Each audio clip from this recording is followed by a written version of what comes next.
सुप्रभात आदरणीय मुख्य अतिथि लेफ्टिनेंट जनरल एस.के. सिंह, सम्मानीय 5 बिहार बटालियन के commanding officer colonel Puneet Srivastava, SM sir, एनोज, पीआई स्टाफ, जीसीआई मैम और मेरे साहसी कैडेट्स के समक्ष मैं कैडेट सुहानी कुमारी आज कारगिल विजय दिवस के शुभ अवसर पर उस दिन को याद कर अपने विचार प्रस्तुत करना चाहती हूँ और उन वीर सैनिकों के अदम्य साहस, शौर्य और उनके सर्वोच्च बलिदान को अपनी वाणियों से स्मरण कराना चाहती हूँ। कारगिल विजय दिवस 26 जुलाई केवल एक सैनिक नहीं बल्कि भारत की अस्मिता, धैर्य और अदम्य साहस का प्रतीक। 1999 में लड़ा गया यह युद्ध आधुनिक इतिहास के सबसे कठिन और ऊंचे पहाड़ों पर लड़े गए युद्धों में से एक था। कारगिल युद्ध के पीछे का कारण, द बैक स्टोरी। कारगिल युद्ध की जड़ें पाकिस्तान की एक गहरी रणनीति साजिश में छिपी थी, जिसे ऑपरेशन कोहे पायमा कहा जाता है। जेनेवा समझौता और अनकहा नियम। कारगिल और द्रास का इलाका समुद्र तल से 16,000 से 18,000 फीट की ऊंचाई पर स्थित है, जहां सर्दियों में तापमान 30 से 40 डिग्री सेल्सियस गिर जाता है। इसलिए दोनों देशों के बीच एक जेंटलमैन अग्रीमेंट था कि सर्दियों के दौरान दोनों सेनाएं अपनी अपनी ऊंची चौकियों से पीछे हट जाएंगी और गर्मी आते ही वापस लौट आएंगी। पाकिस्तान का धोखा 1998 से 99 की सर्दियों में। फरवरी 1990 में जब भारत के प्रधानमंत्री अटल बिहारी वाजपेयी और पाकिस्तान के प्रधानमंत्री नवाज शरीफ लाहौर बस यात्रा के जरिए लाहौर घोषणा पत्र पर दस्तखत कर शांति का हाथ बढ़ा रहे थे, ठीक उसी समय पाकिस्तानी सेना प्रमुख जनरल परवेज मुशर्रफ के इशारे पर पाकिस्तानी फौज और मुजाहिदीन के भेष में घुसपैठियों ने खाली पड़ी भारतीय चौकियों पर गुपचुप कब्जा कर लिया। पाकिस्तान का असली मकसद NH-1D को काटना, श्रीनगर के लेह लद्दाख से जोड़ने वाले राष्ट्रीय मार्ग NH-1D पर नियंत्रण पाना। यदि यह हाईवे कट जाता तो सियाचिन और लद्दाख में भारतीय सेना की सप्लाई पूरी तरह ठप हो जाती। कश्मीर मुद्दे का अंतर्राष्ट्रीयकरण, 1984 के सियाचिन का बदला। 1984 में भारत का ऑपरेशन मेघदूत के तहत सियाचिन पर बनाए गए दबदबे का बदला लेना। भारत को ये बात कैसे पता चली? 3 मई 1999 गडरियो ताशी नामग्याल और उनके साथियों ने सबसे पहले बांझर इलाके में कुछ हथियारबंद संदिग्ध लोगों को देखा, भारतीय सेना को सूचना दी। 5 मई 1999 स्थिति का जायजा लेने गई भारतीय सेना की गश्ती टीम, जिसका नेतृत्व कैप्टन सौरभ कालिया कर रहे थे। पाकिस्तानी सैनिकों ने उन्हें घेर लिया, प्रताड़ित कर शहीद कर दिया। मई के दूसरे हफ्ते तक भारतीय सेना को एहसास हो चुका था कि ये कोई छोटी मोटी घुसपैठ नहीं बल्कि लगभग 130 से 140 किलोमीटर के इलाके में फैला हुआ पूर्ण सैन्य कब्जा। तभी हमारे भारतीय सेना ने ऑपरेशन विजय लॉन्च किया। यह युद्ध 3 मुख्य स्तंभों पर लड़ा गया।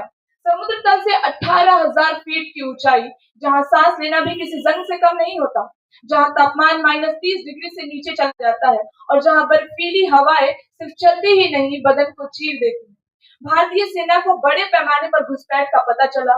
थल सेना के साथ वायु सेना ने ऑपरेशन सफेद सागर लॉन्च किया, जिसमें मिराज 2000 और मिग-21 विमानों ने दुश्मन के बंकरों पर लेजर गाइडेड बम गिराए। मई 1999 में जब पूरा देश सुकून की नींद सो रहा था, तब कारगिल, द्रास और बटालिक की दुर्गम चोटियों पर दुश्मनों ने छल से कब्जा कर लिया था। वे ऊंचाई पर थे, उनके पास सामरिक बढ़त थी, हथियार थे, तोपें थी और उनका सोचना था कि भारत अब वापसी नहीं कर पाएगा। लेकिन वे एक बात भूल गए कि आप किसी पहाड़ की ऊंचाई को तो नाप सकते हैं, लेकिन भारतीय सैनिक के हौसले को कभी नहीं नाप सकते। तभी 2 राजपूत राइफल्स और 18 ग्रेनेडियर्स ने अत्यधिक कठिन परिस्थितियों में तलोलिंग चोटी पर कब्जा किया। यह कारगिल युद्ध का सबसे बड़ा टर्निंग पॉइंट साबित हुआ, जिसने भारतीय सेना का मनोबल आसमान पर पहुंचा दिया। 5140 की विजय। याद कीजिए 24 साल के कैप्टन विक्रम बत्रा को, जो 4875 पर दुश्मनों की गोलियों के सामने सीना ताने खड़े थे। उन्होंने और उनकी टीम ने ड्रास सेक्टर में 5140 पर तिरंगा लहराया। कैप्टन विक्रम बत्रा ने अपने घायल साथी की जान बचाते हुए दुश्मनों के बंकर तबाह किए और सर्वोच्च बलिदान दिया। जब उनके मिशन के बारे में पूछा गया तो उनके चेहरे पर सिकन तक नहीं थी। उन्होंने गरज कर कहा था, ये दिल मांगे मौत। टाइगर हिल पर तिरंगा। 18 ग्रेनेडियर्स, जिसमें योगेंद्र सिंह यादव शामिल थे, 8 सिख रेजिमेंट के जवान रात के अंधेरे में सीधी 90 डिग्री की चट्टान चढ़कर टाइगर हिल की चोटी पर पहुंचे और दुश्मनों का नामो निशान मिटा दिया। याद कीजिए कैप्टन मनोज कुमार पांडे को, जिन्होंने शरीर पर कई गोलियां खाने के बाद भी जुबान टॉप पर तिरंगा फहराया और कहा था, अगर मेरा फर्ज साबित करने से पहले मौत भी आ जाए तो मुझे मैं मौत को भी मार डालूंगा। कारगिल विजय दिवस कैलेंडर की सिर्फ एक तारीख नहीं है, यह बलिदान, रक्त और अटूट स्वाभिमान से लिखा गया एक अमर इतिहास है। 500 से ज्यादा भारत माँ के वीर सपूत उन बर्फीली चोटियों से कभी अपने कर्मों पर वापस नहीं लौटे तो वे तिरंगों में लिपट कर। 527 सुरमाओं ने अपना आज कुर्बान कर दिया ताकि आप और मैं अपना कल सुकून से जी सके। 26 जुलाई 1999 को कारगिल की चोटियों पर तिरंगा केवल हवा से नहीं लहराया था, बल्कि हमारे शहीद जवानों की आखिरी सांसों ने इसे उतनी ऊंचाई तक फहराया था।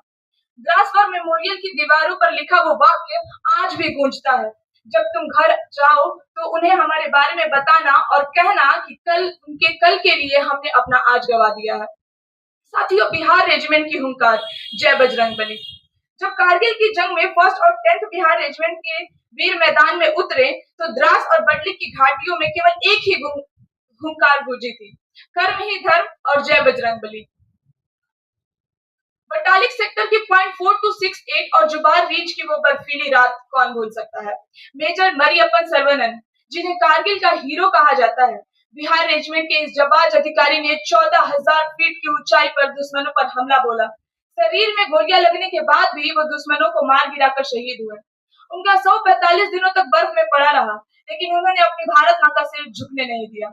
साथियों, स्मरण कीजिए captain CV Dwivedi, 188 field regiment Bihar, नायक गणेश प्रसाद यादव, हवलदार रतन कुमार सिंह, हवलदार जगदेव सिंह, लांस नायक विद्यानंद सिंह, सिपाही प्रमोद कुमार, सिपाही हरदेव प्रसाद, सिपाही अरविंद कुमार पांडे, सिपाही शंभू राय, सिपाही के प्रसाद, सिपाही नीरज कुमार।